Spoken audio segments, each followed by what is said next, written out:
Hey everybody, so we're going to talk about the issue of federalism today, and we're going to watch this video, plus we're going to have another video up for you guys a little later on, talk about mandates and grants, and some terms you guys got to know to go along with your federalism reading, okay? And so we're going to talk about this topic of federalism, essentially how the states and the federal government get along, and how they play nice, or maybe sometimes not so nice together. And a few things to remember as we go forward here. My big disclaimer is that we're going to try and use national government to refer to the government in Washington, state government for the government, here like in Wisconsin. A lot of people say federal government, they get really confused when it comes to federalism. So federalism is how these two governments get along, right? The states, national, local, how they all get along. So we're trying to utilize national as our terminology for that kind of going forward as I move myself around here. And make sure we don't get too confused in our context there, okay?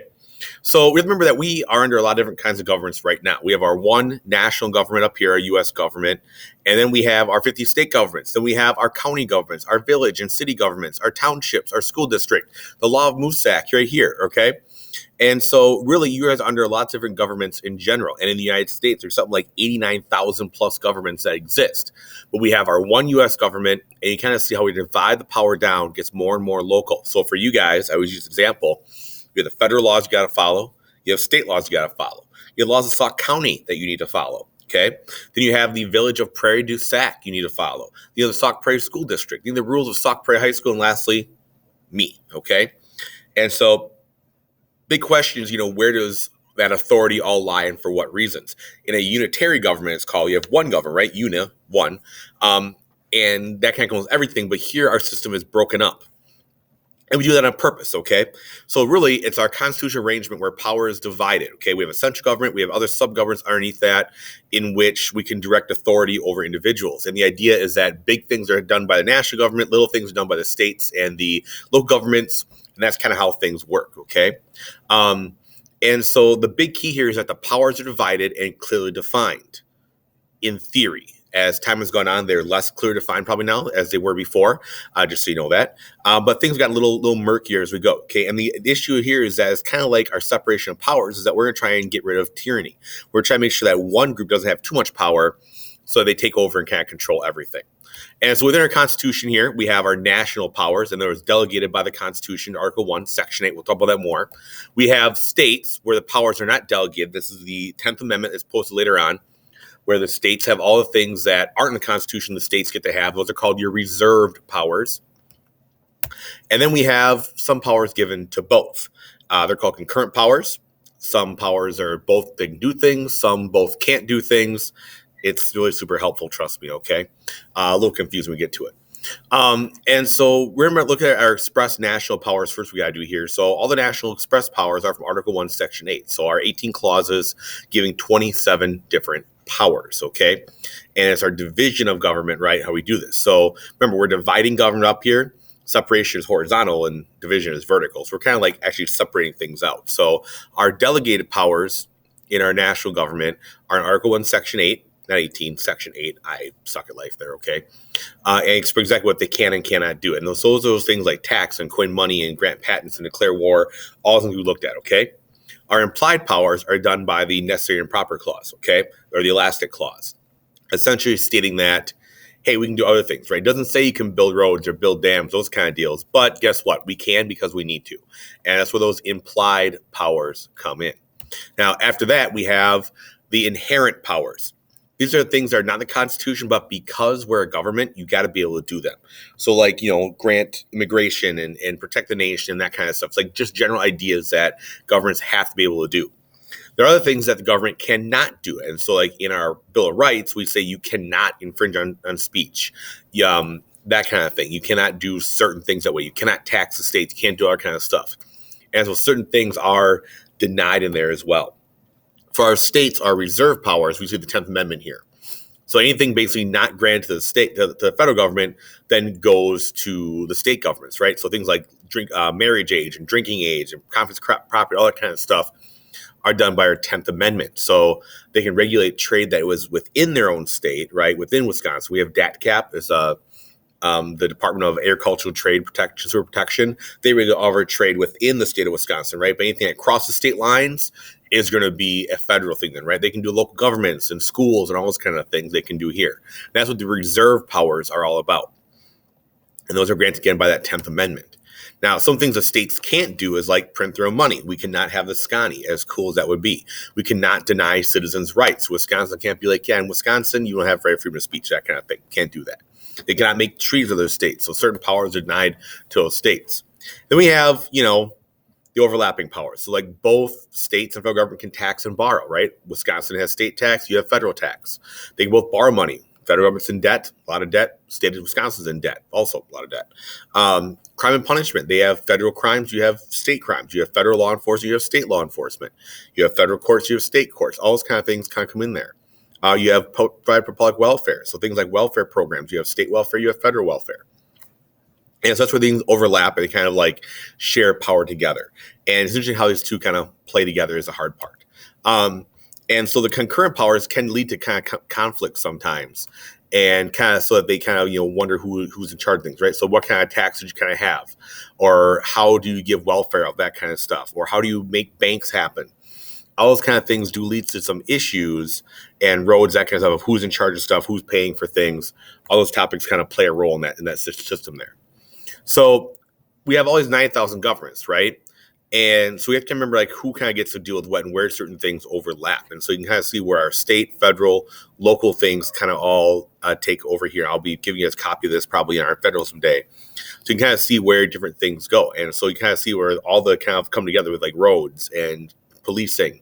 But then federal does things like travel, like international travel and healthcare, that kind of stuff. And state does things like hunting and fishing and voting, that kind of stuff. And local is more like 911 and libraries and electric, natural gas and garbage pickup, that kind of thing. I think the idea is that, the big things are held at the federal level, the medium things are at the state level, and the little things are done at the local level to make sure that things kind of get done the way they should be getting done. And so that power is kind of stretched out so that one doesn't have more power over other people. So let's take some advantages of federalism here, okay? And so big things are allows unity without uniformity. So we can kind of be together, but not have to like be together, if that makes sense. We can kind of like run things how they're going to run, but we can be one country, but we don't have to be all the same. So some states run things a little bit differently than other states do. So like 8 or 9 states do not have a mask mandate. Other states do. So it's not like you have to do everything all the same, that kind of thing.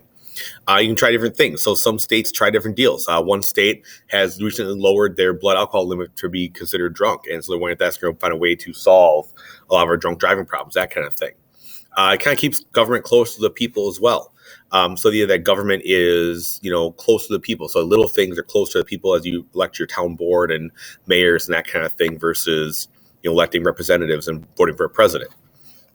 And because we're so big, it helps things out a little bit, right? Where big things are on big level, because we're a big country, a lot of people, little things are on little level. We don't want, Congress deciding if we have stop signs, that kind of thing.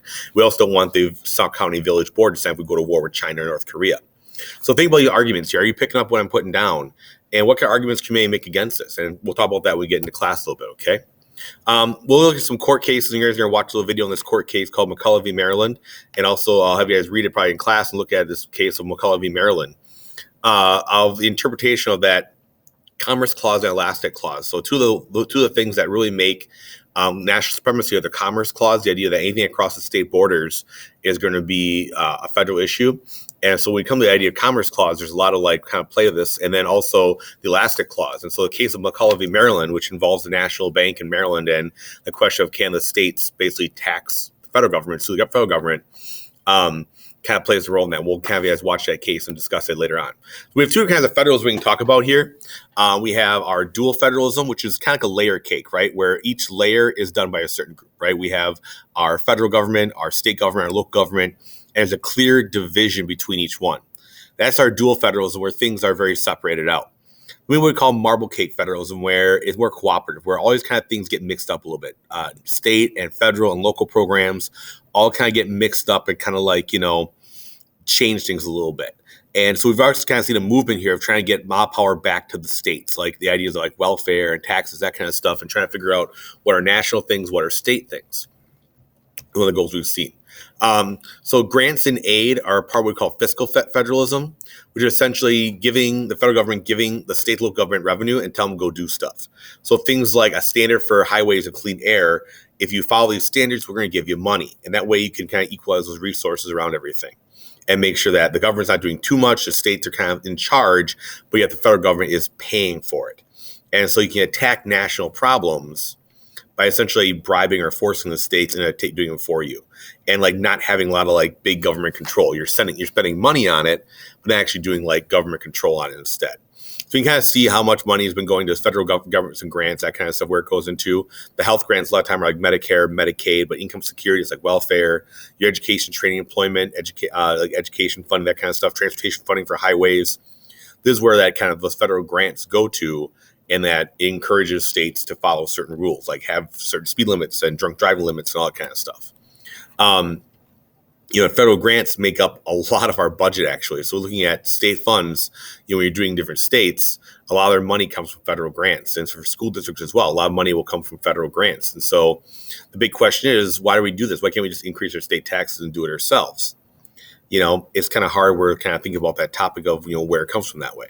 So we talk about the carrot and the stick here, okay? And the idea of like you're trying to hold, get something to go. And so the idea is that grants are given for certain purposes, right, to kind of help states out and make states do certain things.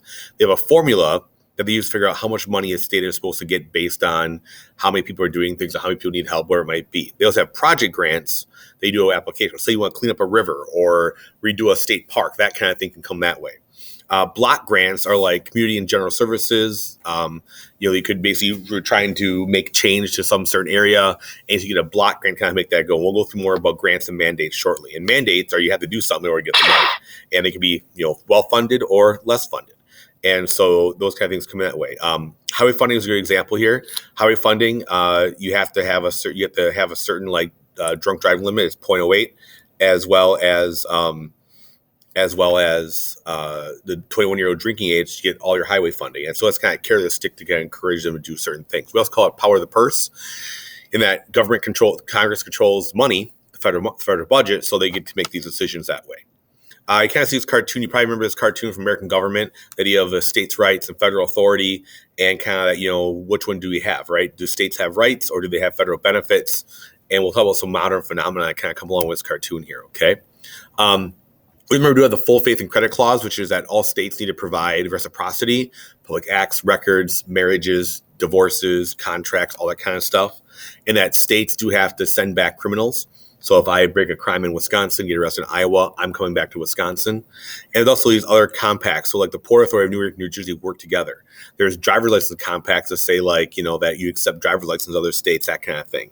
And so the federal driver's license, like the standard driver's license with a little star on it, those kind of things require a lot of congressional approval. So we're going to see a lot of things here. The marijuana thing is a big part of it right now with this, in terms of like, of can you legalize marijuana for medical use or for recreational use is a big topic with it. We see a lot with healthcare and how healthcare funding works, and immigration funding, how states and local governments do immigration. Like, do they crack down or not crack down? The idea of sanctuary cities. That kind of thing plays a role in here too.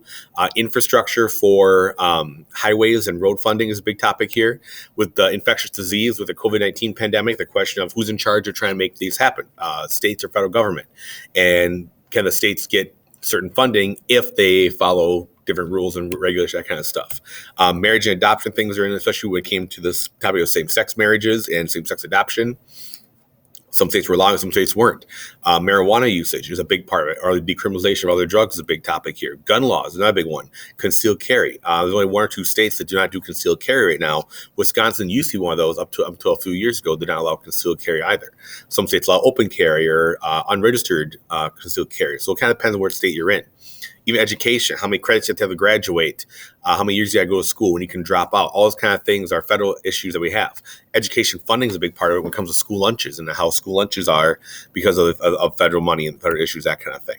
We'll talk more about this as we get in class, guys, and do some examples. Please watch the other videos on mandates and grants. We're going to need information on that and do your reading. And we'll talk about federalism when I see y'all in class. Thank you all very much, folks. I appreciate it. Have a wonderful day.